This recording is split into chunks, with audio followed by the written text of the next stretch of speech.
साथियों नमस्कार। हमारे एक सब्सक्राइबर भाई प्रताप साहू जी ने पूछा है, सर कई बार मिल्क का टेस्ट नमक जैसा हो जाता है, क्यों और इसे कैसे रोकें। देखिए, अगर मिल्क का टेस्ट नमक जैसा हो जाता है तो इसके पीछे कई कारण हैं और सबसे बड़ा कारण है इन्फेक्शन का। और अडर में जो भी इन्फेक्शन होता है, गादी में इन्फेक्शन होता है, उसे हम मैस्टाइटिस कहते हैं। यानी किसी ना किसी रूप से, चाहे वो क्लिनिकल है, सब क्लिनिकल है, किसी ना किसी रूप से मैस्टाइटिस आपकी गाय या भैंस को हो सकता है। तो पहला काम तो आप ये कर लें कि मैस्टाइटिस दूर करने का उपाय करें। और मैस्टाइटिस दूर करने के यानी पहले मैस्टाइटिस की जांच कर लें कि मैस्टाइटिस यानी थनैला है या नहीं है। इसके कई तरीके हैं जो हम अलग अलग वीडियोस में आपके लिए लेके आएंगे। अगर आप निवेदन करेंगे तो अगला वीडियो उसी पे रहेगा। तो मैस्टाइटिस का देख लें कि है या नहीं है, या नज़दीकी पशु चिकित्सक से संपर्क करके और आप पता कर लें। अगर आपको लगता है कि थनैला है, पशु चिकित्सक की सेवाएं उपलब्ध नहीं है, तो आप एक काम कर सकते हैं। मस्टी किट के नाम से पाउच आते हैं। मस्टी किट हो सकता है, मेमीडियम हो सकता है, एमएनएम हो सकता है, मस्टा हेल्प हो सकता है, मस्टी गार्ड हो सकता है। यानी कई ऐसे पाउच मार्केट में मिलते हैं जो अडर के लिए मैस्टाइटिस जो हो जाती है, थनैला हो जाता है, उस समय सपोर्टिव थेरेपी में दिए जाते हैं। इसमें होता क्या है, विटामिन्स और मिनरल्स ही होते हैं, लेकिन विशेष तौर से उन्हें इस प्रकार से डाला हुआ रहता है कि वो थनैला को रोक सके, थनैला को दूर कर सके, फाइब्रोसिस को नहीं होने दे।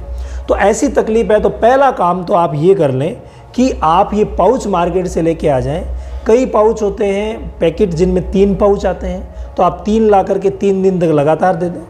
कईयों में 5 रहते हैं तो आप 5 ला करके और 5 दिन तक लगातार एक एक पाउच दे दें। ये बहुत ही बढ़िया रहेगा। इसके अलावा अगर मिल्क की पीएच में बदलाव हो गया है, पीएच में भी बदलाव हो जाता है, अक्सर जो गाभिन भैंसें होती है उनमें हो जाता है, ताज़ा ब्याही हुई होती है उनमें भी कई बार हो जाता है। तो पीएच में अगर बदलाव हो गया है तो आप उस समय पीएच की जांच करवा लें, वो भी आपके पशु चिकित्सक करेंगे। पीएच की जांच हो जाएगी तो हमें पता चल जाएगा एल्क्लोसिस है या एसिडोसिस है।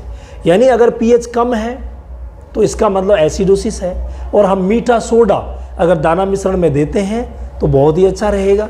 50-50 ग्राम मीठा सोडा आप सुबह शाम 5 दिन तक दे दें तो समस्या मिट जाएगी।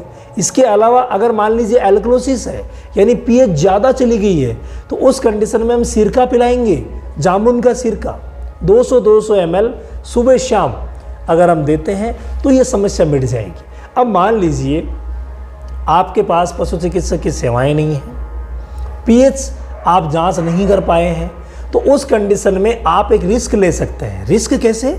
एसिडोसिस की संभावनाएं ज़्यादा होती है, यानी 70% तक संभावना रहती है एसिडोसिस की। यानी आप क्या खिला रहे हैं। अगर मान लीजिए आप अपनी गाय या भैंस को ज़्यादा प्रोटीन वाला आहार खिला रहे हैं, यानी प्रोटीन ज़्यादा है, तो वहाँ पर एल्क्लोसिस की संभावना रहेगी।